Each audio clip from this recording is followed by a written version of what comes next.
안녕하세요, 손쌤입니다. 네, 2021년 동아시아사를 여러분들이랑 또 같이 하게 돼서 너무나도 반갑습니다. 그래서 여러분들한테 오리엔테이션으로 안내를 했지만 먼저 첫 시간은 연표와 지도로 이해하는 동아시아사라고 해서 수행평가와 관련된 영상을 세 개 찍어서 올릴 예정입니다. 그 중에 오늘은 첫 번째 시간이고요. 기본적으로 일단은 동아시아사에서는 여러 가지 지도도 많이 나오고요. 이건 연표는 중국을 기준으로 여러분들이랑 같이 한번 살펴볼 예정이에요. 중국을 기준으로 살펴볼 예정이고요. 오늘은 간단하게 지도와 연표만 간단히 살펴보고요. 다음 시간 두 번째, 세 번째 영상에서는 시대별로 지도를 보여드리고 그에 대한 안내가 있을 것 같습니다. 그렇게 보시면 될 것 같고요. 영상은 총 3개로 쪼개서 나왔으니까 영상은 좀 짧을 거예요. 짧지만 여러분들이 밀도 있게 수업에 같이 참여해 주시길 바라겠습니다. 그러면은 2021년 동아시아사의 첫 영상 시작하도록 하겠습니다. 네, 첫 번째는 동아시아 지도라고 나와 있습니다. 지도라고 나와 있는데요. 요거는 EBS 수능 개념 동아시아사의 정선아 선생님 자료를 가지고 왔어요. 요거는 이제 선생님의 자료가 아니라 EBS 자료이기 때문에 여러분들이 무단으로 복제하거나 도용하는 일은 없었으면 좋겠습니다. 일단은 여러분들한테 요 지도 다른 지도를 선생님이 찾아서 보여드리려고 했는데 지도가 마땅한 지도가 없어서 이 지도를 사용했다는 점 여러분들이 이해해 주시고요. 여기에서는 주요 지명과 그 다음에 강을 위주로 여러분들이랑 살펴볼 예정입니다. 첫 번째로는 강을 먼저 보면은 요 2개의 강을 여러분들이랑 같이 보려고 해요. 여기 선생님이 색칠하고 있는 강 하나랑 그 다음에 요렇게 있는 강, 요렇게 2가지의 강이 있는데 요거를 각각 1번 그리고 2번이라고 한다면 1번에 있는 강의 이름을 여러분들이 중국에 있는 가장 긴 강이라고 하는 황허강입니다. 네, 황허강이 되겠고요. 황허강을 기준으로 이제 화북 그리고 화북 지역을 황허강 이북 지역 또는 황허강 주변 지역이라고 이야기를 하는데요. 네, 두 번째 강 같은 경우에는 창장강이라고 합니다. 창장강. 그래서 중국말로 얘기를 하면 양쯔강이라고 하죠. 양쯔강이라고 하는데 황허강은 화북 지역을 의미하고요. 양쯔강 주변을 강남지방이라고 해요. 우리나라 서울에도 강남이 있지만 중국에도 이렇게 강남이 있는데 서울보다 훨씬 더 큰 규모의 강남이라는 거 여러분들이 기억하시면 좋을 것 같습니다. 그리고 나서 선생님이 이제 체크하는 빨간색으로 체크하는 도시는요. 각 지역, 각 시대에 수도로서 있었던 지역을 선생님이 이렇게 체크를 합니다. 또 어딨니? 여기 상하이 위에 있는 요 조그만한 지역. 그 다음에 러양이라는 지역. 그 다음에 우리나라는 당연히 서울이겠죠. 일본은 도쿄와 교토를 중심으로 여러분이 살펴보시면 되겠고, 베트남은 하노이, 찌민 이렇게 보시면 되겠는데요. 간단하게 정리를 하면 물론 여러분들 지금 수도로는 중국은 베이징, 우리나라는 서울, 일본은 도쿄, 그 다음에 베트남은 하노이 이렇게 있습니다.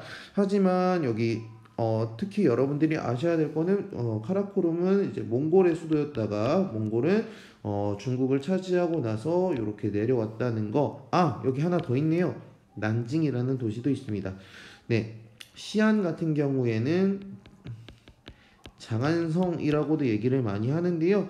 장안은 예로부터 진한 당나라까지 여기는 당나라까지의 수도가 장안, 시안, 지금 현재 시안이 되겠고요. 러양 같은 경우에는 2단원에 나오는 북이의 수도였다라고 보시면 되겠고, 그 다음에 카이펑은 송인데요. 여기 조그마한 점으로 찍혀져 있는 도시가 임안이라고 되어 있습니다. 지금으로 따지면 지금은 항저우라는 도시인데요. 이 카이펑이 송에서 남송으로 내려갈 때 이렇게 카이펑에서 임안, 항저우로 내려갔다라고 보시면 되겠고, 난징은 이제 명나라의 수도였다라고 보시면 될 것 같습니다. 서울은 예로부터 우리나라의 조선시대 때부터 있었던 백제 때도 있었던 수도였고요.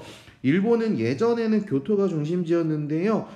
교토에서 이제 메이지 유신 이후에 도쿄가 수도로 지금까지 자리하고 있다라고 보시면 되겠습니다.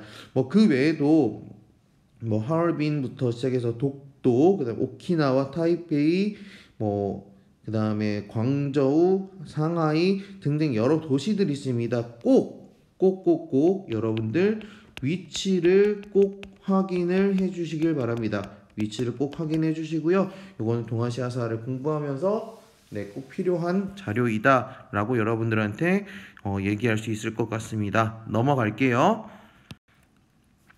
네, 동아시아 이제 연표로서 이제 동아시아사를 한번 살펴보려고 하는데요. 단원을 끊어서 살펴보면은 한나라까지가 여기까지가 1단원이 되겠고요. 그 다음에 뒤에 나가서 이제 2, 3, 4, 5단원 위치를 살펴보도록 할게요. 선생님이 쪼개놨던 거는 여기 보시면은요. 네, 진나라와 한나라가 그 1단원에서 주로 많이 나옵니다. 물론 춘추전국 시대는 되게 많은 나라들이 있었다는 거고요. 2단원 넘어가면서 위진남북조 시기, 그 다음에 수나라, 당나라 시기로 넘어간다라고 여러분들 순서를 꼭 기억해 주세요. 순서를 꼭 기억해 주시길 바랍니다. 우리나라 같은 경우에는 진나라, 한나라 때까지는 우리가 고조선이라고 얘기를 하고요. 그 사이에 이제 초기국가 나온 다음에 위진남북조 시기부터 여러분들이 잘 아시는 고구려, 백제, 신라의 나라가 등장을 하고요. 당나라 때 들어서 이제 신라가 통일을 하고요. 그 위에 발해가 등장한다라고 여러분들이 살펴보시면 될 것 같습니다. 넘어갈게요. 네, 당나라가 멸망하고 나서 짧게 한 50년 정도 5대 10국 시기가 넘어가고요. 그 다음부터 이제 송나라가 등장을 합니다. 네, 송나라가 등장을 하고 주변에 이제 요와 금, 원까지는 그 선생님이 체크를 하겠지만 여기 요, 금, 원, 청은 한족이 아니라 이민족 국가다라고 보시면 되겠습니다. 이민족들의 국가. 아까 앞서 봤었던 이제 위진남북조 시기, 이거 플러스 위진 남북조 시기에도 이민족이 등장하지만 일단 요, 금, 원, 청은 그 지금 중국은 기존의 민족을 한족이라고 하는데요. 한족이 아닌 이민족이 다스리는 나라였다라고 여러분들 살펴보시면 되겠습니다. 그렇게 이제 명나라 초기까지가 2단원이 끝이 나고요. 그 다음에 명나라 중간 이제 끝나기 직전까지가 이제 미안합니다.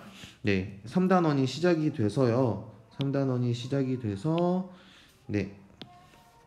청나라 중간까지가 이제 3단원 들어가면 되겠고요. 그리고 나서 중화민국까지 4단원, 그 다음에 그 이후에 5단원으로 단원 편제가 되어 있다라고 보시면 될 것 같습니다. 우리나라는 송나라 들어와서 고려라는 나라가 등장을 하고요. 이제 명나라가 등장하고 나서 조선이라는 나라가 등장하죠. 조선 잘 알고 있죠. 그리고 나서 청나라가 멸망하고 나서 일제강점기를 거쳐서 이제 중화인민공화국 시기에 이제 대한민국 현재의 대한민국으로 나섰더라라고 여러분 살펴보시면 되겠습니다. 일본은 차차 이야기를 하겠지만 일본 같은 경우에는 참고로만 알아두시면 송나라 12세기에 들어서 막부라는 세력이 등장을 합니다. 이때 가마쿠라 막부가 등장을 하고요. 그 다음에 명나라 때 무로마치 막부가 등장을 하고 청나라 때 에도 막부가 등장을 하면서 쭉 이어나가는 지금의 일본의 모습, 물론 중간에 이제 메이지 유신과 그 이후에 여러 가지 일련의 사건들로 통해서 일본이 성장해 나간다고 보시면 되겠습니다. 일단 기본은 여러분들이 중국을 중심으로 보시고 그 주변에 있었던 뭐 우리나라뿐만 아니라 일본, 베트남, 몽골까지 여러분들이 하나하나 이렇게 살펴보시면 될 것 같습니다.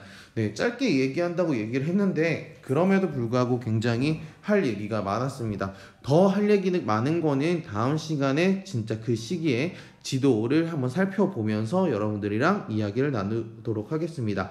마지막으로 본 자료는 학교 수업을 위해서 동아시아사 4개의 교과서가 4권이 있는데 우리 학교는 천재교육 교과서를 쓰고요. 미래엔 비상교육 금상출판사 여러 교과서 그 자료들을 한데 모아서 여러분들이 선생님이 편집해서 여러분들한테 제공을 하고요. 뿐만 아니라 EBS 자료도 참고하면서 제작을 하기 때문에 학습 외 목적으로 이용될 시에는 저작권법에 위반될 수 있다는 거 여러분들 명심하시고 이 영상을 통해서 여러분들이 동아시아사 실력을 한껏 키워나가시기를 부탁드리겠습니다. 그럼 오늘 수업 여기까지 하고 다음 시간에 만나도록 하겠습니다. 고생하셨습니다.